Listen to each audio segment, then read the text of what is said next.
ওয়া রাফা'না লাকা যিকরাক। রাফা'না শব্দের অর্থ হচ্ছে বুলন্দ করে দেওয়া, বড় করে দেওয়া অথবা উঁচা করে দেওয়া। আল্লাহ তাআলা বলেন, হে রাসূল, আপনার শান, মান, মর্যাদা, আপনার সম্মানকে আমি আল্লাহ তাআলা উঁচা করে দিয়েছি। আর একটু মহাব্বতে পড়ি সুবহানাল্লাহ। এটা কতটুকু উঁচা, এই উঁচার কোন ব্যাখ্যা কিন্তু আল্লাহ দেয় নাই। ব্যাখ্যা না দিয়া শুধু বলছেন উঁচা করে দিছি। তাফসীরের ভেতরে হযরতে মুফাসসিরিন একরাম ব্যাখ্যা করছেন, আল্লাহর পরে, খেয়াল করেন কথাটা, আল্লাহর পরে সমস্ত মাখলুকাতের উপরে আল্লাহ তাআলা আমাদের নবী পাকের মর্যাদা দিয়েছেন। কিভাবে মর্যাদাটা দিলেন, কোন কায়দায়, কয়েকটা সূরত আপনাদেরকে আমি শোনাই। এর মধ্যে একটা সূরত হইল, আপনাদের দেওরা গ্রামের মসজিদগুলিতে কি সময় মতো আজান হয়? হয় না? দৈনিক কয়বার হয়? 5 বার। এই আজানটা কি শুধু দেওরা গ্রামে হয়? সারা বিশ্বে হয়। এক কথায় বললে সারা বিশ্বে। তো সারা বিশ্বে যে হয়, এক্সাম্পল স্বরূপ জোহরের নামাজের আজানটা আপনাদের দেওরা গ্রামের মসজিদের মিনারে একটা সময় হয়, আমেরিকাতেও একটা সময় হয়, কিন্তু সময়ের ব্যবধানের কারণে কিন্তু এক টাইমে হয় না, টাইমের সময় একটা ঠিক আছে, কিন্তু টাইমের ব্যবধান, তাদের একটা আর আমাদের একটা এক সময় না। বেশ কম আছে না? এভাবে 5 মিনিট, 10 মিনিট, 20 মিনিট, 30 মিনিট, 40, 50, 1 ঘন্টা, 5 ঘন্টা, 10 ঘন্টা, 20 ঘন্টা, 50 ঘন্টা। 50 ঘন্টায় দিন যা নাকি? ক ঘন্টা? 24 ঘন্টা। এই 24টা ঘন্টা চাক্কাটা ঘুরাইলে পৃথিবীর এমন কোন একটা জায়গা বাকি থাকে না যেখানে আজানের শব্দ হয় না। তাহলে আল্লাহ কারিশমাটা কি লাগাই দিছে দেখেন। কথাটা কেন বললাম? আল্লাহ নবীর মর্যাদা কেমনে বাড়াইছে, এখানে কোন কারিশমাটা লাগাই দিছে দেখেন। আজানের ভেতরে একটা ইবারত আছে, আশহাদু আল্লা ইলাহা ইল্লাল্লাহ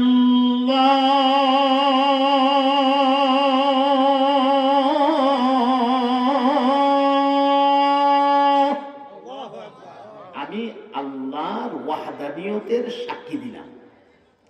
সাথে সাথে আরেকটা ইবারত, আশহাদু আন্না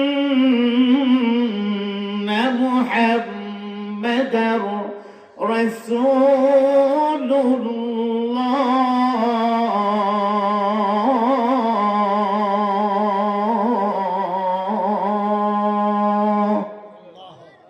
এখানে আল্লাহ পাকের রিসালতের সাক্ষী। তাহলে ঘটনাটা কি হলো? আজানে আল্লাহ, আল্লাহর নামের সাথে আমরা নবীর নামটা লাগাই দিছি। ইচ্ছা করলে এখানে আল্লাহ আদম নবীর নাম লাগাইতে পারতেন, পারতেন না? আল্লাহ ইচ্ছা করলে মূসা নবীর নাম লাগাইতে পারতেন, ঈসা নবীর নাম লাগাইতে পারতেন। সুবহানাল্লাহ। আল্লাহ রাব্বুল আলামিন আপনার আমার নবীকে সান্ত্বনা দিতে গিয়া বলেন, বন্ধু গো, আবু জাহাল, আবু লাহাব, উতবা, শাইবা, ওলীদ ইবনে মুগীরারা আপনাকে জাদুঘর কয়, ওরা আপনাকে পাগল কয়, ওরা আপনাকে শায়ের কয়। আপনি মনে কোনো কষ্ট নিবেন না। ওয়ারাফা'না লাকা যিকরাক, আপনার সম্মান মর্যাদাকে আমি আল্লাহ বুলন্দ করে দিয়েছি। ওই যে তাকে দেখুন, আজানের ভেতরে আমার নামের সাথে আপনার নামটা লাগায় দিলাম। এর মানে হলো গোটা পৃথিবীতে মুহূর্তে মুহূর্তে আমার নামের জিকির হবে, আর আমার নামের পাশাপাশি আপনি নবীর নামটাও উচ্চারণ হইতে থাকবে। কি কারিশমা লাগাই দিছে আল্লাহ। আবু জাহাল, আবু লাহাব, উতবা, শাইবা, ওয়ালিদ ইবনে মুগীরার মতো কিছু মানুষ আমার নবীর শান না বুঝলেও, আমার নবীর সম্মান না বললেও, আমার নবীর সম্মান না করলেও নবীর সম্মানের কোনো কমতি নাই। আল্লাহ নিজে নবীর সম্মান বাড়াইয়া দিয়েছে।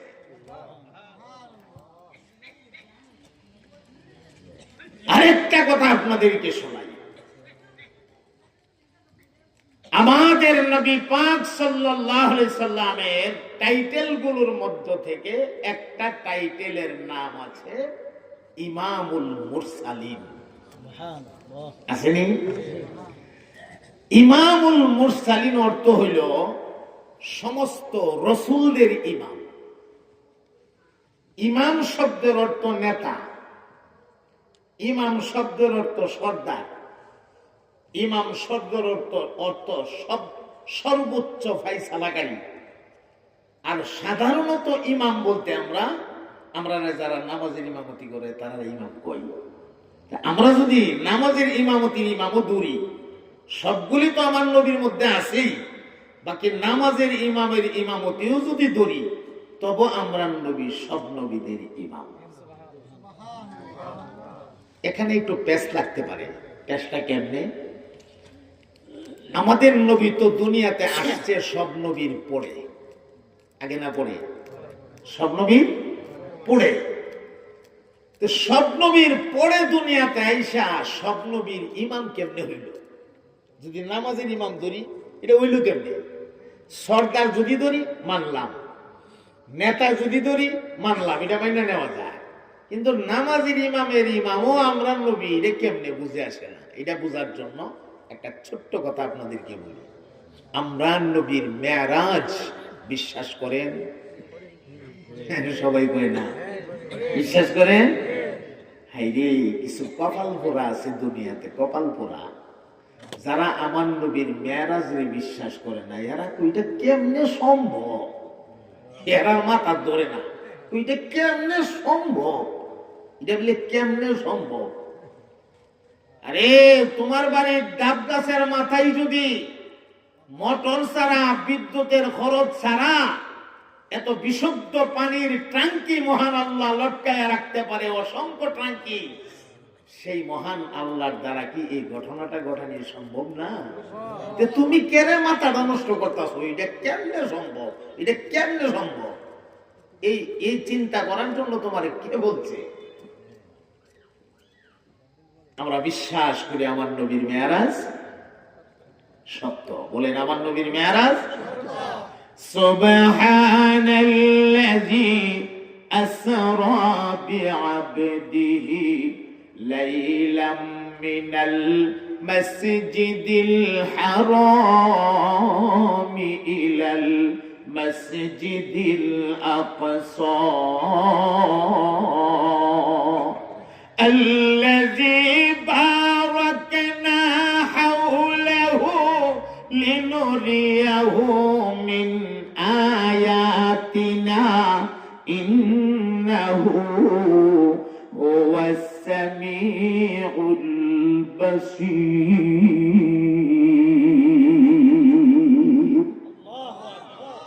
এই আয়াত দ্বারা প্রমাণ হয়েছে আমাদের নবীজির মেরাজ যে সত্য। আমরা আল্লাহ কইছে, নবীর আল্লাহ মেরাজ করাইছে। আমরাও তো যাচাই বাছাই করার দরকার নাই। কেমনে সম্ভব, এই কেমনে চিন্তা করার দায়িত্ব আমরা না। আমরা আল্লাহ বলছে, আমরা বিশ্বাস করে নিছি, ঠিক কিনা? আল্লাহর বিধিবিধান, আল্লাহর আহকামাত গুলা, এবং অনেক হুকুম আহকাম আছে যেগুলি আমরা যুক্তিতে আসে না, কিন্তু মান্য নিতে হবে। মেনে নেওয়ার নামই মুসলমানি। এগুলি নিয়ে এক লাইন বেশি বোঝার চেষ্টা করা যাবে না। হ্যাঁ, একবার চিন্তা করে কয় অজু করি, অজু করার সময় হাত ধোই, মুখ ধোই, মাথা মুছে করি, ফাও দৌত করি, একটু বাতাস ছাড়লে অজু যাইতো কেরে? না, চিন্তা করে বাতাস তো আমি হাত দিয়ে ছাড়ছি না, মুখ দাও না, মাথা দাও না, ঠেং দিও না, উজু করলাম, ধুইলাম মুখ হাত, মাথা মুছে করলাম, ফাও ধুইলাম, এই সাইডটা তো উজুর ফরজ। উজুর ফরজের সাইডটা আমি পুরা করলাম, মানলাম। বাতাস যে জায়গাটা ছাড়লাম এই জায়গাটা উজু ধুইছিও না, তাহলে উজুর সময় একটু বাতাস ছাড়লে উজুটা যেতে পারে। এটা তো আমার মাথায় ধরে না, এটা বলে হের মাথায় ধরে না, মাথা যে ধরে না। এইসব বিষয় নিয়ে যারা ভাবে, চিন্তা করে, এরাই ক্ষতিগ্রস্ত হয়। আরে ভাই, বন্দুক দিয়া কেউ কাউকে একটা গুলি করছে, গুলি করার পরে এই গুলিটা নালির থেকে বাইরে গিয়া এই লোকটার উপরে পইরা লোকটা মারা গেছে। এখন বলেন, যিনি গুলিটা করছে দোষী কি উনি না বন্দুকে? দোষী কে? গুলিটা যে করছে উনি দোষী না বন্দুক দোষী? উনি দোষী। বন্দুকের জায়গায় বন্দুক আছে, নালির জায়গাত নালি আছে, গুলির জায়গাত গুলি আছে। তুমি এখানে টান দেও করে, তুমি টানটা দেওয়ার কারণে তো গুলিটা বাড়িছে, টানটা না দিলে তো গুলি বাইর না। টান দেওয়ার অপরাধে গুলি বাইরিছে বা টান দেওয়ার অপরাধে গুলি বাইরিয়ে লোক মরছে, এই অপরাধে তুমি এখন দোষী।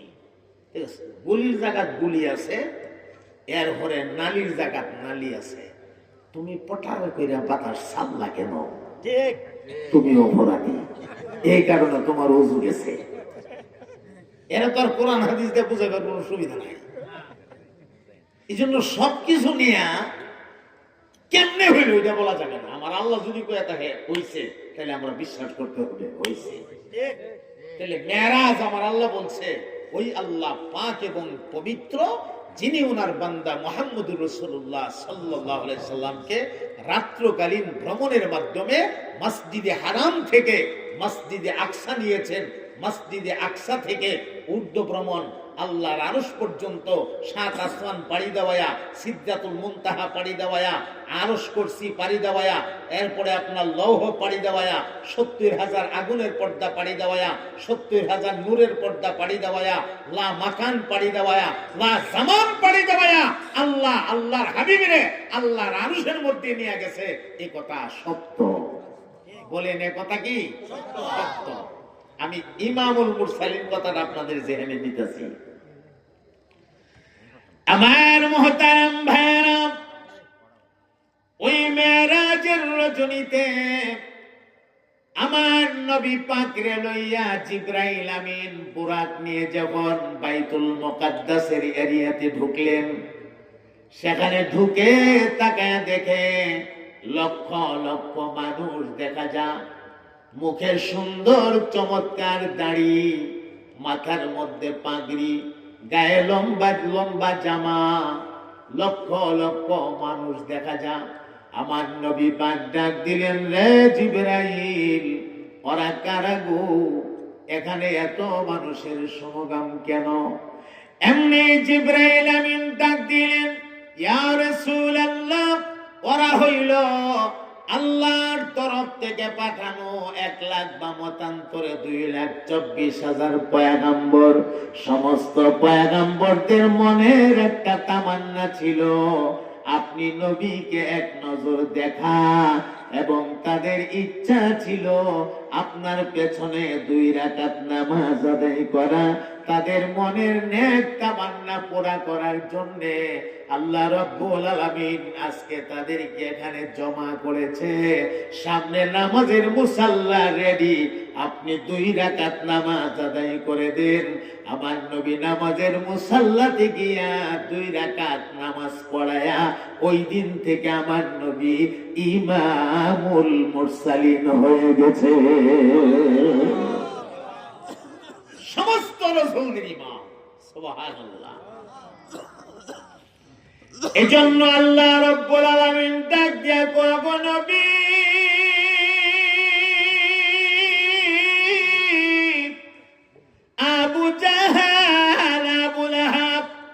উতবা, সাইবা, ওয়ালিদ ইবনে মুগীরার কথায় আপনি মনে কোনো কষ্ট নেবেন না।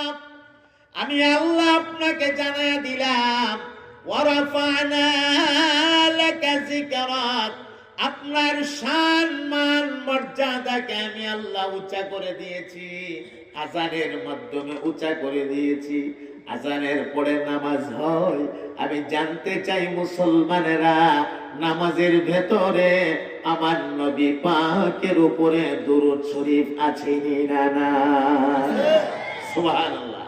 লক্ষ্য করবেন, জায়গা জায়গা আল্লাহর সাথে আল্লাহ আমার নবীরে যোগ করে রাখছে। নামাজ শেষ, এরপরে আরেকটা পয়েন্ট যদি আপনাদেরকে দেখাই, একটা মানুষের হায়াতের জীবনে মানুষটা আল্লাহর হুকুম মানলো, নবীর তরিকা মানলো না। কথাটা কি খেয়াল করছেন? আল্লাহর হুকুম মানলো, নবীর তরিকা মতে মানলো না, মন গড়া পদ্ধতিতে মানলো। এটা আল্লাহর কাছে কবুল হইব নি? যোহরের নামাজ কয় রাকাত? না, ফরজটা 4 রাকাত ফরজ। এমন একবারটা আপনার এই সব সময় সুযোগ পানা সম্ভব হয় না, হঠাৎ করে সুযোগ পাইছে, আজকে যখন সুযোগটা পাইয়া লাইছি, কম কম পড়ে লাভ কি, সবসময় পড়তারি না। বেটা নিয়ত করছে যোহরের 20 রাকাত ফরজের নিয়ত করলাম, আল্লাহু আকবার। নিয়ত করে সেরে বেটা এই রুকু দিতেছে, উঠতেছে, সাজদা দিতেছে, উঠতেছে, 20 রাকাত কি সাধারণ কথা? এই পড়তেছে, উঠতেছে, বইতেছে, 20 রাকাত ফিরে সেরে, আসসালামু আলাইকুম রহমতুল্লাহ, আসসালামু আলাইকুম রহমতুল্লাহ, আল্লাহ আমার যোহরের নামাজটা কবুল করো, বিরহমতি কেন নামাজ পড়ে দিছে। হয়েছে নামাজ? কেন হয়েছে না? এই নামাজটার মধ্যে আমার নবীর তরিকা নাই। তুমি নামাজ পড়ছো ঠিক হই, এর মধ্যে আমার নবীর তরিকা নাই। মনে রাখতে হবে, তুমি মুসলমান হিসাবে যে কোনো ইবাদত করো, আল্লাহর যে কোনো হুকুম মানো, এই হুকুমটার মধ্যে আমার নবীর তরিকা থাকা লাগবে। আমার নবীর দেওয়া পদ্ধতির বাহিরে ব্যক্তিগত কোন পদ্ধতিতে, মন গড়া কোন পদ্ধতিতে তুমি যত ইবাদত করো, কোন ইবাদত আল্লাহ তাআলার কাছে পছন্দের হবে না। তাহলে সারাটা জীবন নবীর তরিকাটা মানুষ লাগতেছে, মানলো, মাইন্না একদিন মরব না? মরতো না? একদিন মরব।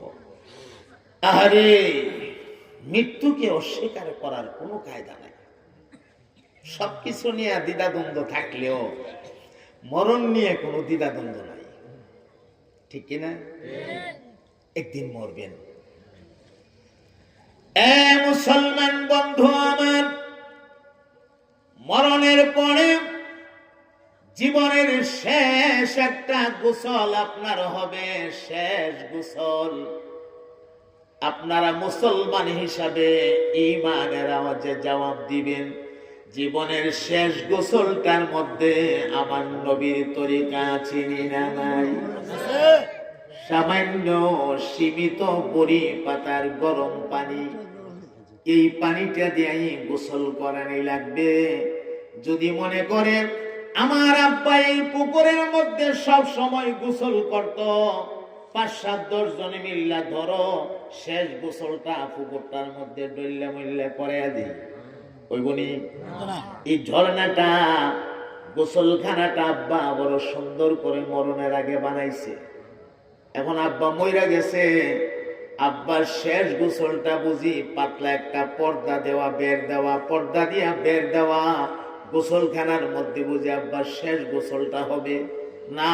কয়েকজনে মিল্লা ধরো এই গোসলখানাটার মধ্যে গোসলটা করাইয়া দিই, হবে না? এই গোসলের ভেতরেও আমার নবীর তরিকা আছে না? আমার ভাইয়েরা, গোসলের পরে আপনাকে 3টা মাত্র কাপড় দিয়া প্যাকেট করে ফেলবে, 3টা কাপড়। হায়রে দুনিয়া, এত এত টাকার মালিক আপনি, লক্ষ লক্ষ কোটি কোটি টাকা ব্যাংকে জমা আছে, আপনার বাড়িতে বিরাট আলিশান বিল্ডিং আছে, আজকে যে কোনো কিছুই কাজে লাগে না, মাঠ ভরা জমিন আছে, কোনো কিছুই কাজে লাগে না, কিছুই নিয়ে যেতে পারবেন না। একটা পাজারো গাড়ি লাগায়া গাড়ি দিয়ে আপনি চলতেন, গাড়িটাও নিয়ে যেতে পারবেন না। জীবনের শেষ সম্বল মাত্র 3টা সাদা কাপড়ের টুকরা, 3টা কাপড় দিয়া প্যাকেট কইরা পায়ের নিচে একটা বান মারবে, আবার মাথার উপরে আর একটা বান মারবে, সিনা বরাবর আর একটা বান মারবে। আমি মাঝে মাঝে বলি, মুসলমান একটু কান লাগায়া শুনেন। আজকে যদি আপনার সন্তান এই কথাটা শুনে, আপনাকে কোনো জায়গাতে কোনো কারণে বাইন্ধা রাখছে, পাগল পাড়া হয়ে যাবে আপনাকে মুক্ত করে নিয়ে আসার জন্য, কিন্তু সেদিন বেশি দূরে না রে ভাই। আপনাকে আপনার ছেলের সামনে 3টা বান মারবে, আপনার ছেলে তখন মুখ খুললে কোনো কথা বলবে না। দিনটা তো বেশি দূরে না, নাকি খুব দূরে? আহা, এই জন্য আমার ভাই বলেন, যে কথাটা আমি বুঝাইতে চাই, এই কাফনের মধ্যে আমার নবীর তরিকা আছে না নাই? সুবহানাল্লাহ। কাফন কমপ্লিট হয়ে গেলে জানাজার নামাজ হবে, 4 তাকবীরে জানাজার নামাজ। ইমানদারের আওয়াজে জবাব দেবেন। জানাজার নামাজের ভেতরে আমার নবীর উপরে দুরূদ শরীফ আছে না না? সুবহানাল্লাহ। জায়গা দিয়ে নবীরে পাওয়া যায়। এই কারিশমা, এই কুদরত লাগাই দিয়েছেন কে? আল্লাহ। আল্লাহ। জানাজা কমপ্লিট হয়ে গেলে আপনারা লাশ দাফন করবেন কবরে নিয়ে। কবরে রাখার সময় আপনারা কি বলেন? বিসমিল্লাহি ওয়ালা বলেন। আমার রাসূলের মিল্লতের উপরে রাখতেছেন, এখানেও নবী আছেন না নাই? আপনারা মাটি দিয়া কমপ্লিট কইরা চলে আসবেন 40 কদম। এখানে ফেরেশতা আসবে 2 জন। এই 2 জন ফেরেশতা মুনকার নাকির, তারা প্রশ্ন করবেন 3টা। বলেন 3টা প্রশ্নের ভেতরে একটা প্রশ্ন আমার নবী পাক সম্পর্কে আছে না না? আল্লাহু আকবার। আমার ভাইরা শুধু তাই না, এমন একদিন আসবে রে ভাই,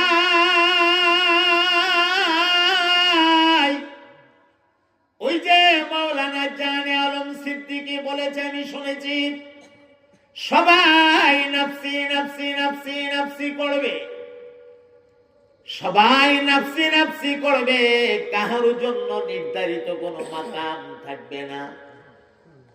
আদম নবীর জন্য হাসরের মাঠে কোনো মাকাম নাই, ইব্রাহিম খলিলুল্লাহর জন্য কোনো মাকাম নাই, ঈসা রূহুল্লাহর জন্য কোনো মাকাম নাই, মূসা কালিমুল্লাহর জন্য কোনো মাকাম নাই। কিন্তু আপনার আমার নবী, যার জন্য আল্লাহ স্পেশাল একটা মাকাম বানায় রাখবে গো, যেই মাকামটার নাম হচ্ছে মাকামে মাহমুদ। আওয়াজ দিয়ে বলেন না সুবহানাল্লাহ।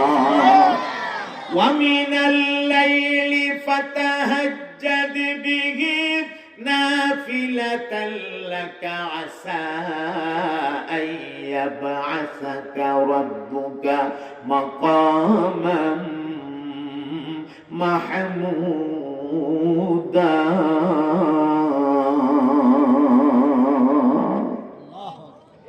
এজন্য আল্লাহ রাব্বুল আলামিন আমার নবীরে ডাক দিয়া কয়, হে আমার হাবিব, আবু জাহেলের কথায়, আবু লাহাবের কথায়, উতবা সাইবার কথায়, ওলীদ ইবনে মুগীরার কথায়, এদের কথায় আপনি মনে কোনো কষ্ট নিবেন না।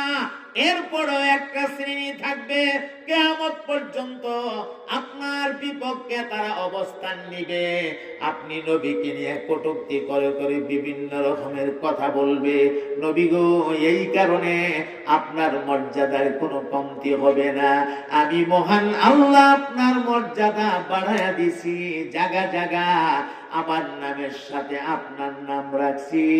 দুনিয়াতে যেমন মর্যাদা বাড়ায়া দিছি, পরকালে আমি আল্লাহ আরো বেশি করে আপনার মর্যাদা বাড়ায়া দেব। সুবহানাল্লাহ। ওয়ালাল আখিরাতু খায়রুল লাকা মিনাল উলা। দুনিয়াতে আপনার সম্মান যা দিলাম এর চাইতে লক্ষ কোটি গুণ বেশি উত্তম হবে আখিরাতে আপনাকে যে সম্মানটা দেব। দেখেন না, হাউজে কাউসার, যে হাউজের এক পেয়ালা পানি পান করলে 50,000 বছর পর্যন্ত আর কোনোদিন পানির পিপাসা হবে না।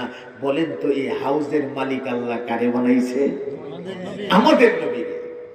আলহামদুলিল্লাহ বলবেন না? এই কথাটা কইতে কষ্ট লাগে? আমি তো মাঝে মাঝে বলি, বলতে হবে আমার নবী। মুখটা দিয়া কলিজাটা ফাটায় এখন আমার নবী। আরো জোরে বলেন আমার নবী। আমার নবী কইলে শরম করে? কত বড় নবী হয়েছেন দুনিয়ায়, দুনিয়ায় আসছেন, কত বড় নবীর উম্মত হয়েছেন, একবার কি ভাবছেন? এগুলি ভাবার টাইম আমরা নাই। আমরা পাগলামি করতে পারি, পাগলামি করার টাইম আছে যথেষ্ট, কিন্তু কত বড় নবীর উম্মত হয়েছি এই কথাটা চিন্তা করার মতো সময় আমরা হাতে নাই। আমি কত বড় নবীর উম্মত, আমার কি করা উচিত, এই উচিতটা নিয়ে ভাবি না, সকল অনুচিত নিয়ে আমরা ভাবি। কথা বলেন ঠিক কিনা? একটু জিকির করেন মুহাব্বতের আওয়াজে, লা ইলাহা ইল্লাল্লাহ।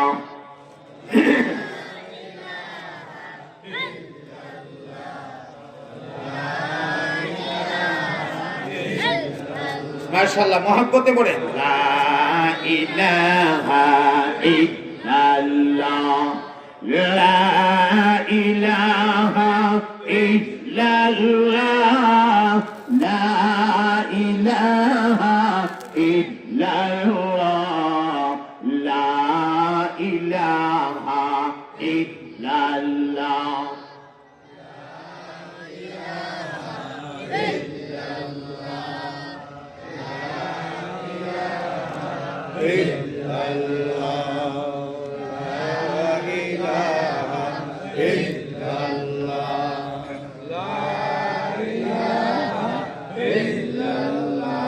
حسبي ربي جل الله قرن حسبي ربي جل الله ما في قلبي غير الله سيد عالم مصطفى لا إله إلا الله।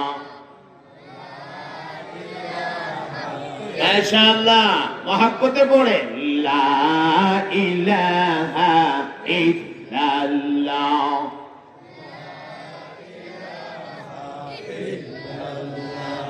লা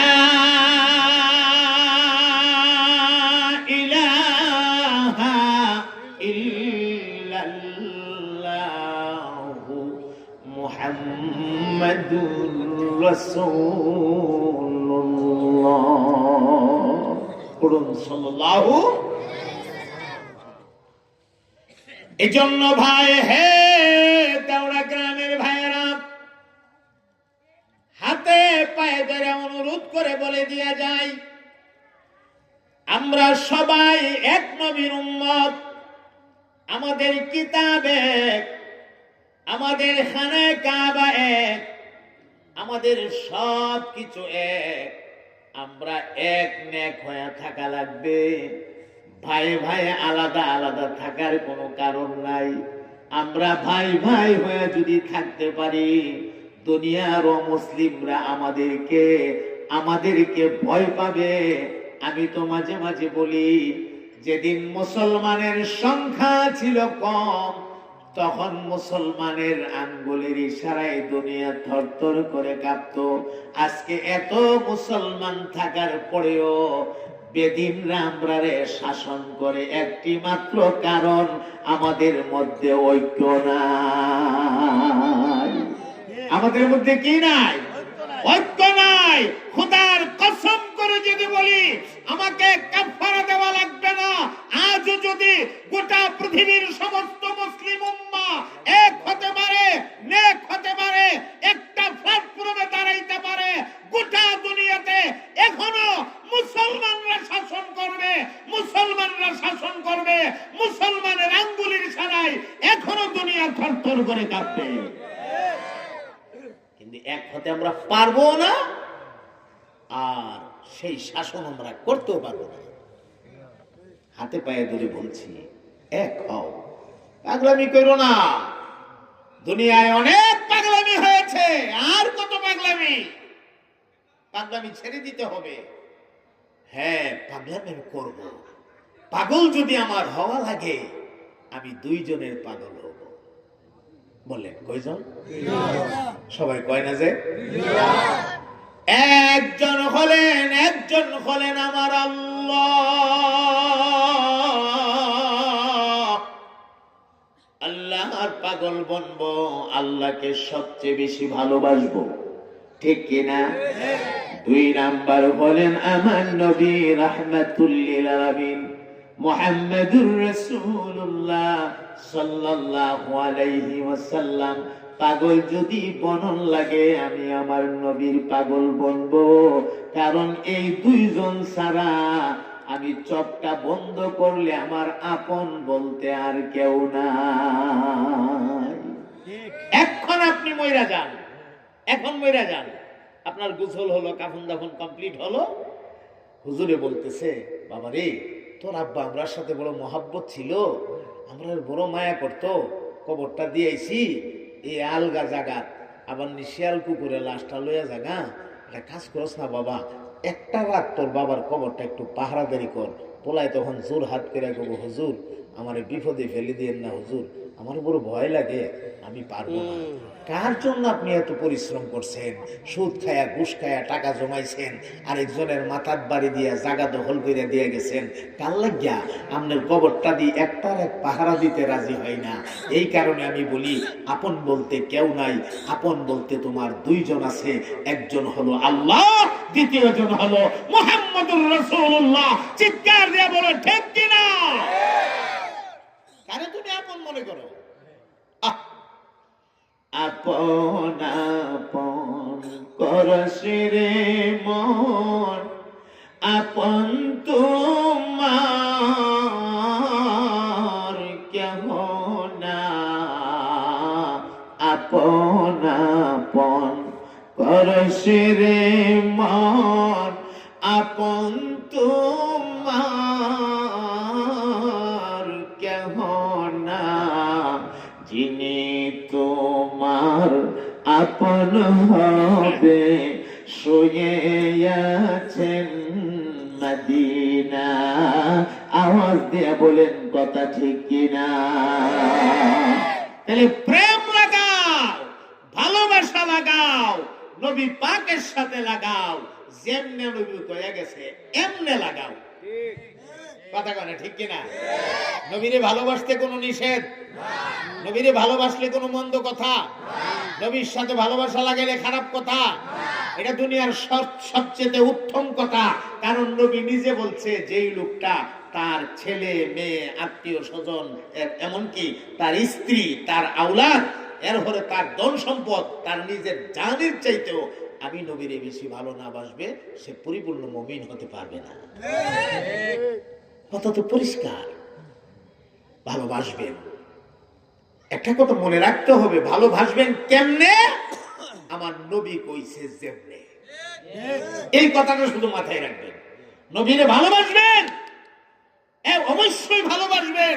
নবীর ভালোবাসা ছাড়া পরকালে মুক্তির আশা করা যায় না, মুক্তি পাইবেন না। ভালোবাসবেন নবীরে, কেমনে ভালোবাসবেন? নবী যেমনে কইছে এমনে, ঠিক কিনা? এখন একটা ভালোবাসার ওয়াজ আপনাদেরকে শোনাইলাই, আমার মাথায় আসছে। আমরা তো নবীরে ভালোবাসি। কই গেল? গরম লাগে হালকা।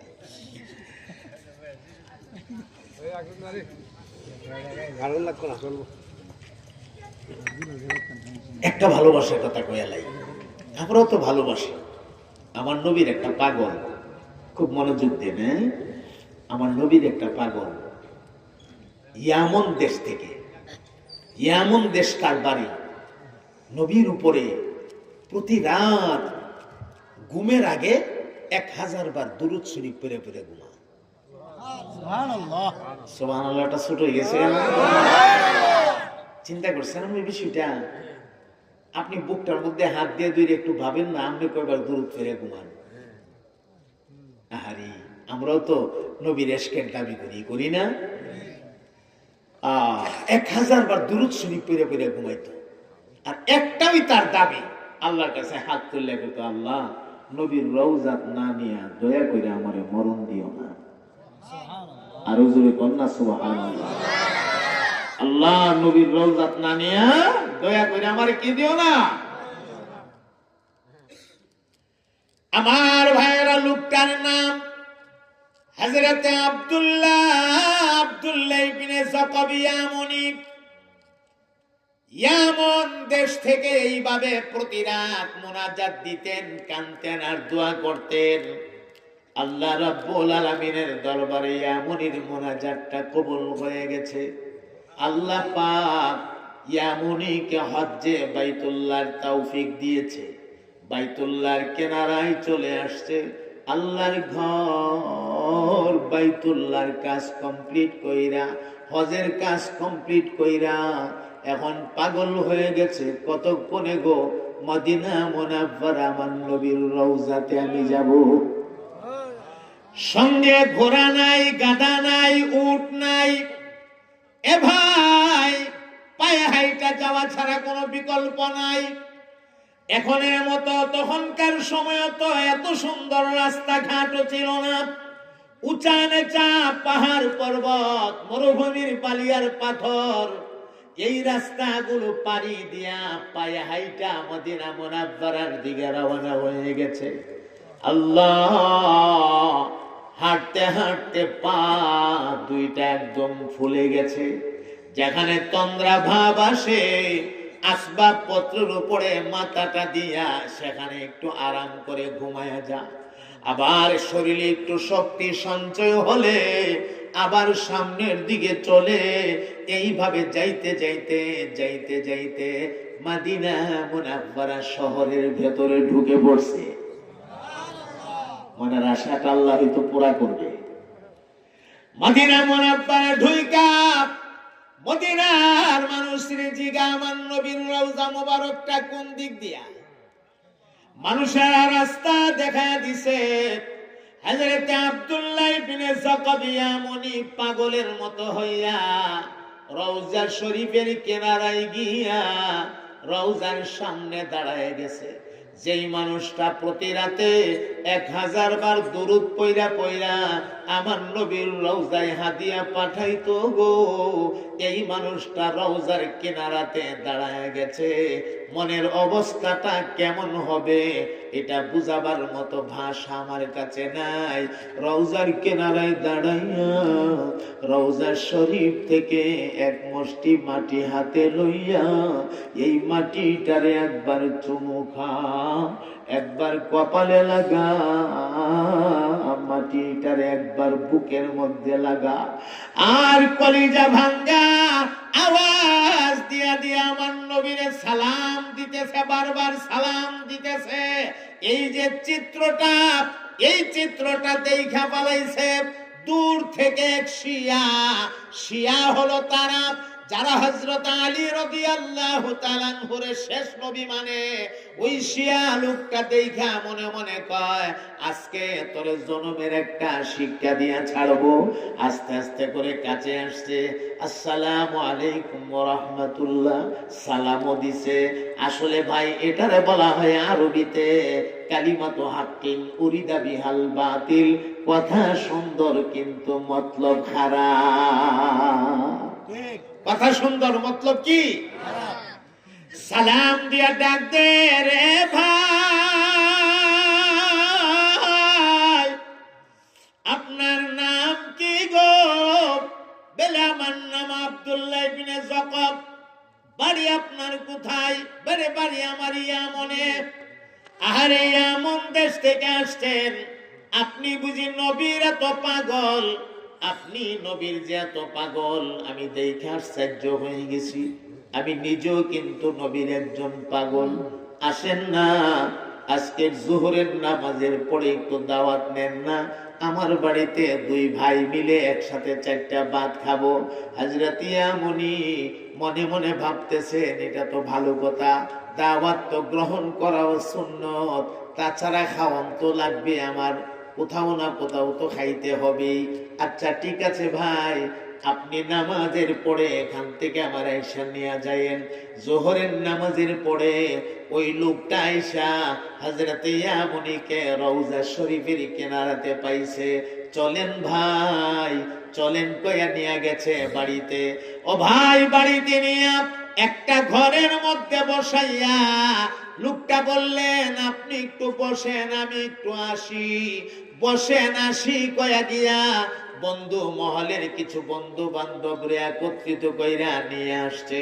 প্রত্যেকের হাতে বিভিন্ন রকমের দেশীয় অস্ত্র।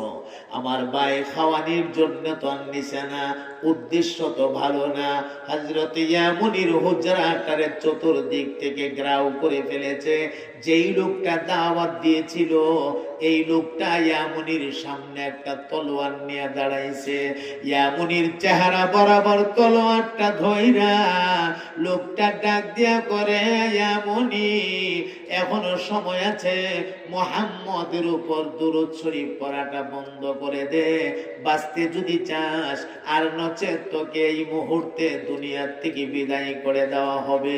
তুই বল, আমি মুহাম্মদ রে ছাইরা দিছি, আমরা তোরে মুক্তি দিয়া দেব।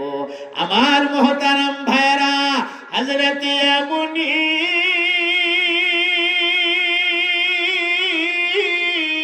চোখের পানি গুলির আর ধইরা রাখতে পারে না। আপনি আপনি দুইটা চোখ দিয়ে গড়গড়ে পানি বের হয়ে গেছে। এমনই ডাক দিয়ে কয়, কেন রে ভাই কেন? আমি তো তোমাদের কোনো ক্ষতি করি নাই, আমি শুধুমাত্র আমার নবীর উপরে দুরূদ শরীফ পড়েছি, এই কারণে তোমরা আমাকে এইভাবে অত্যাচার করছো। কারণটা কি? ওই এইটাই কারণ, মুহাম্মদ নবীর উপরে দুরূদ তোকে ছেড়ে দিতে হবে। হযরত ইয়ামুনি তখন ডাক দিয়ে কয়, তোমরা কি মনে করেছো এই সামান্য কয়েকটা তলোয়ারের ভয় দেখাইলে আমি আমার নবী মুহাম্মদ রে ছাইরা দেব? না না না না না, আল্লাহর কসম করে তোমরা জানায়া দেই, তোমাদের তলোয়ারের নিচে আমি আমার জীবনটা দিয়ে দিতে পারি। একটা মুহূর্তের জন্য আমি আমার নবী পাকরে ছাড়তে পারি না। আল্লাহু আকবার বলে ইসলাম আজাদ মাওলানা আজিজ জালালী সাহেব। আমার ভাইরা, এই বক্তব্য শোনার পরে এমনি বেঈমানেরা হযরত ইয়ামুনিকে টাইনা শেষরায়া ঘর থেকে বের করছে। আরে ঘর থেকে বের কইরা বাড়ির উঠান যে খালি জায়গাটা থাকে, খালি জায়গার মধ্যে আইনা হযরত ইয়ামুনিরে জোর কইরা চিতমুখী জমিনে শোয়াইছে। দুইটা হাত এইভাবে মাথার উপর দিয়া দিয়া দুই দিকে দুইটা খোঁটা মাইরা লম্বা লম্বা দুইটা খোঁটা জমিনে গাড়ছে।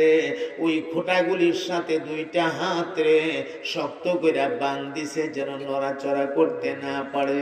আবার দুইটা পায়ের গোড়াতে দুইটা খোঁটা মাইরা শক্ত করে দুইটা পা বাঁধিছে, যেন নড়াচড়া করতে না পারে। মোটা একটা রশি হাতে উঠাইয়া একদিকে রশিটারে বাইন্ধা রশিটা দুইটা পাট করে বুকটার উপরে দিয়া অপর দিকে নিয়ে আংটা লাগায়া কয়েকজন মানুষের দইরা দইরা আংটার মধ্যে রশিটারে টানে। আস্তে আস্তে রশিটা নিচের দিকে চাপে। আহারে, যেন মনে হয় হযরত ইয়ামুনির বুকটা সিনাটা ভাঙ্গিয়া মটমট কইরা ভেতরের দিকে চলে যাইতেছে। সহ্য করতে পারে না হযরত ইয়ামুনির ইয়ামনির বুকটার মধ্যে ব্যথা শুরু হয়ে গেছে, দুইটা চোখ দিয়ে পানি গড়াইয়া পড়তেছে। আল্লাহরে ডাক দিয়া কো, আল্লাহ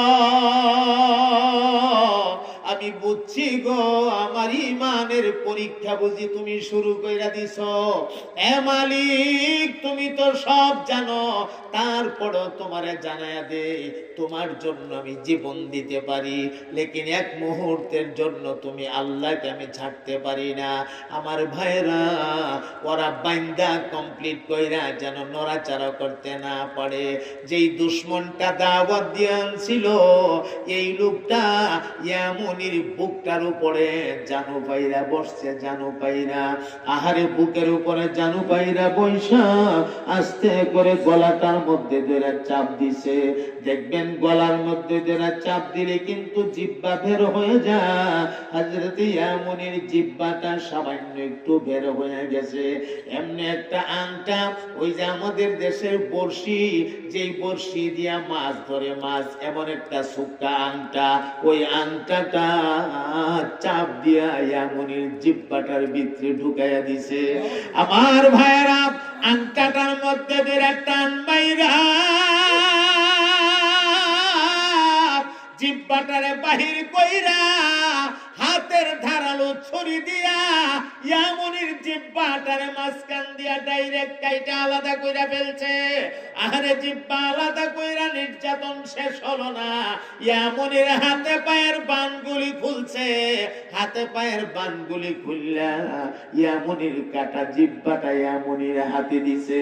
নিজের কাটা জিহ্বা নিজের হাতে, এটা কত করুণ, কত হৃদয় বিদারক, আমি কেমনে বুঝাবো। হাতের মধ্যে জিহ্বাটা দিয়া ঘাড়ে ধরে ধাক্কা দিয়া বের করে দিয়া, তো যা যা তোর মুহাম্মদ রে গিয়া বল তোর জিহ্বাটা ভালো করে দেওয়ার জন্য। আমার মুহতারাম ভাইরা, এদিকে বুকের মধ্যে ব্যথা, ওই যে রশির চাপে বুকের মধ্যে ব্যথা, অপর দিকে মুখ থেকে রক্ত পয়রা দাড়ি ভিজে রক্তে জামা পর্যন্ত লাল হয়ে গেছে। কাটা জিহ্বাটা লইয়া বিনাইয়া বিনাইয়া কানতে কানতে কানতে কানতে নবীর রওজার দিকে যাইতাছে। জিহ্বা নয়, কথা বলতে পারে না। অন্তরে অন্তরে আমার মাওলার কাছে দুইটা দরখাস্ত জানাইছে। এক নাম্বার দরখাস্ত জানাইছে, আল্লাহ আমার মুখের তাজা রক্তগুলি তোমার জমিনের যেই জায়গাতে পড়ে গো, এই জায়গাগুলি যেন হাসরের ময়দানে আমি ইয়ামনির পক্ষে তোমার কাঠগড়াতে সাক্ষী দেয়। আর দুই নাম্বার দরখাস্ত জানাই, ওগো আমার আল্লাহ, আমি আমার যেই নবীর মহাব্বতের কারণে জিহ্বাটা দিলাম, আমার নবীর রওজা মুবারকে না যাওয়া পর্যন্ত আপনি দয়া করে আমাকে মরণ দিয়েন না। এইভাবে কানতে কানতে কানতে কানতে চলতে চলতে রওজা শরীফের দিকে যাইতে যাইতে আমার মুহতারাম ভাইরা, আমার নবীর রওজা পাকের কিনারায় গেছে। মনে মনে ভাবতেছে, রওজা শরীফের মাটি বরকতময় মাটি, এই মাটি দিয়া চাপ দিয়া ধরলে আমি দেখি ভেতরের রক্ত বের হওয়াটানি বন্ধ হয়। এক মুষ্টি মাটি হাতে লইয়া ভেতরে কাটা জিহ্বার অংশটার মধ্যে চাপ দিয়া ধরছে। আমি দেখি গো, ভেতরের রক্ত বের হওয়াটানি বন্ধ হয়। কিন্তু না না না, রক্ত বের হওয়া বন্ধ হলো না, হাতের মাটি লাল হয়ে গেছে, রক্তে হাত লাল হয়ে গেছে। এখন আর ইয়ামনি দাঁড়ায় থাকতে পারে না, শরীর দুর্বল হয়ে গেছে। আস্তে করে রওজা শরীফের কিনারায় বসে গেছে। আমার ভাইরা, দুর্বলতার কারণে আর পয়সাও থাকতে পারে না।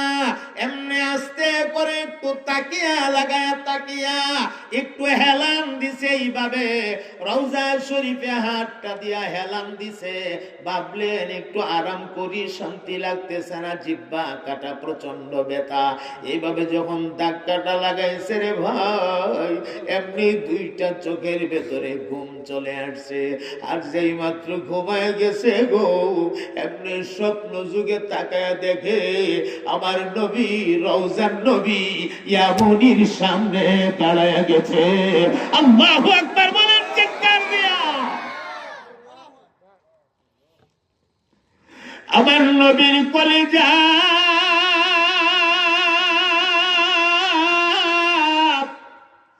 উম্মতের মায়া দিয়াছিল, নবীর কলিজাটা ভরা।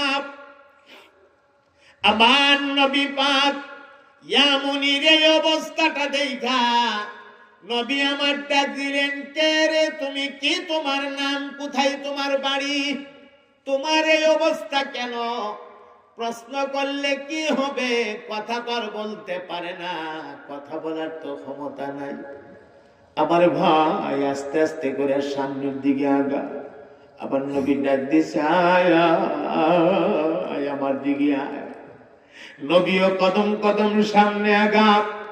একবারে কাছাকাছি চলে গেলে আমার নবী দুইটা রহমতের হাত বাড়ায়া দিয়া ইয়ামুনির টান দিয়া নবী পাকের সিনার সাথে ইয়ামুনির সিনাটা চাপদা লাগাইয়া দিছে।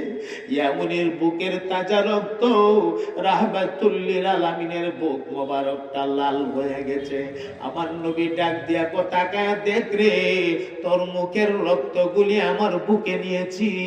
এই রক্ত কিয়ামতের কঠিন ময়দানে আল্লাহর বিচারের কাঠগড়ে আমি পেশ করব। এই রক্ত আমার গুনাহগার উম্মতের জন্য নাজাতের ফয়সালা হবে। আমার নবী ডাক দিয়া কয়, দে রে দে, তোর কাটা জিহ্বাটা আমার হাতে দে। এমনি কাটা জিহ্বাটার হাতে লইয়া আমার নবী পাক শাহাদত আঙ্গুল দিয়া মুখ থেকে লালা বাহির কইরা এই লালা কাটা জিহ্বার অংশের মধ্যে গোসায় গোসায় লাগা। এটা কুদরতি আডার বাবা, যে আডার সাথে দুনিয়ার কোনো আডার তুলনা হতে পারে না। আমার নবী মুখটা আ করো, এমনি এমনই মুখটা আ করেছে। আমার নবী কাটা অংশটা ভেতরের অংশের সাথে এইভাবে ধাক্কা দিয়ে লাগাইয়া ধরে কো, আল্লাহ আমার এই উম্মত তোমার এই গোলামের জিহ্বাটা তুমি দয়া করে লাগাইয়া দেও না। আমার নবী ডাক দিয়া কর, রব্বুল আলামিন আমার এই পাগলের জিহ্বাটারে ভালো কইরা দেও না গো। এমনি ইয়ামুনির ঘুমটা ভাঙ্গিয়া গেছে। ও ভাই, ঘুম ভাঙ্গিয়া যাওয়ার সাথে সাথে দেখে কাটা জিহ্বার হাতের মধ্যে নাই, কাটা জিহ্বাটা মুখের ভেতরে চলে গেছে। আমার ভাই এমন সুন্দর ভাবে জিহ্বাটা লাগছে, কাটছে যে কাটার দাগও নাই, দাড়িতে রক্ত নাই, জামাতে রক্ত নাই।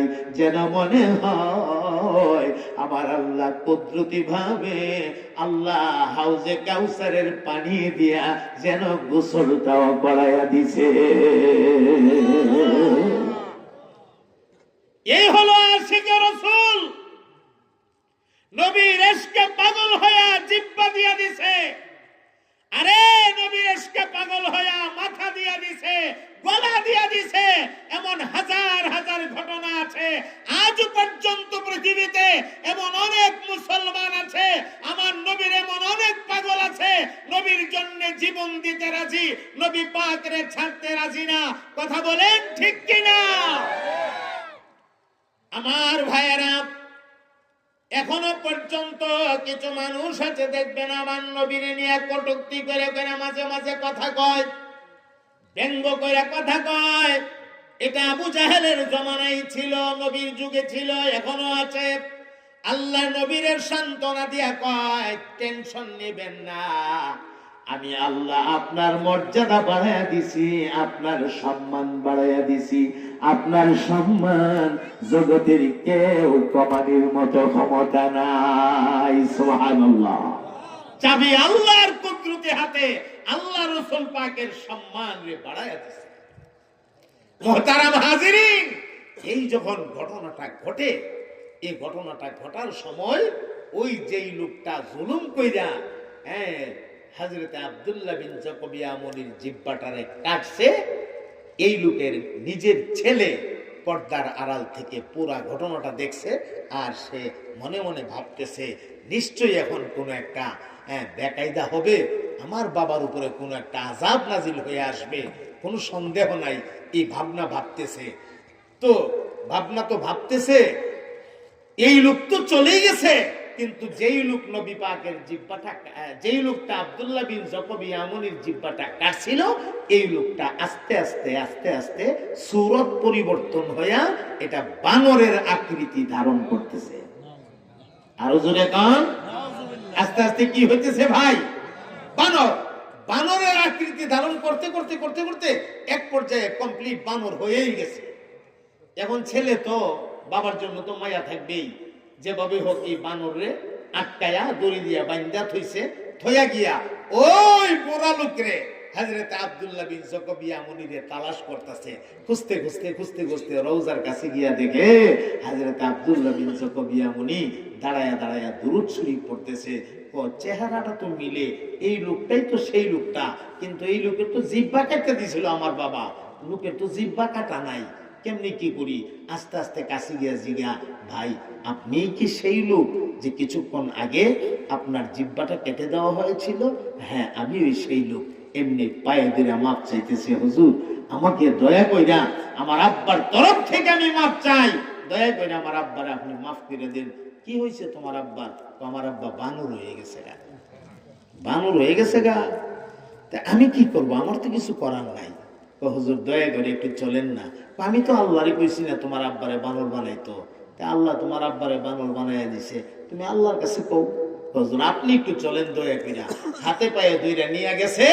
নিয়ে যাওয়ার পরে আমার মুহতারাম ভাইরা, হযরত আব্দুল্লাহ বিন জকব ইয়ামুনি ওই লোকটার সামনে দাঁড়ায় কো, আল্লাহ আমি তো আপনারে বলছি না আপনি আপনার বান্দারে বানর বানায় দেন। আল্লাহ আপনি বানর বানাইছেন, আপনার ইচ্ছা থেকে বানাইছেন, আমি তো বলছি না। তা আমি এখন বলতেছি আগের মতো মানুষ বানাইয়া দেন। সুবহানাল্লাহ। আর যেরকম না সুবহানাল্লাহ। দারুল উলুম দেওবন্দ মাদ্রাসার সুযোগ হয়ে গেছে।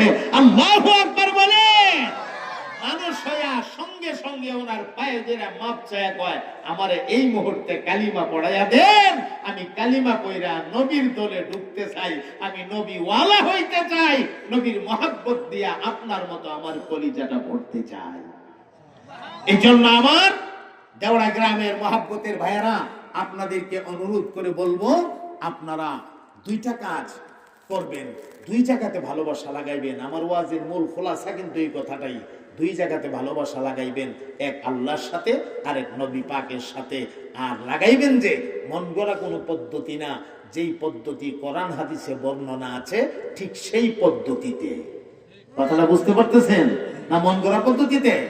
হ্যাঁ চাইয়েন সাবধান, উল্টা পাল্টা পাগলামি করে কিন্তু আল্লাহ এবং নবী পাওয়া যাবে না। নবীর পাগল হওয়া লাগবে, এর মধ্যে কোনো সন্দেহ নাই, কিন্তু লাইনে ভালো হইবে, লাইনে না।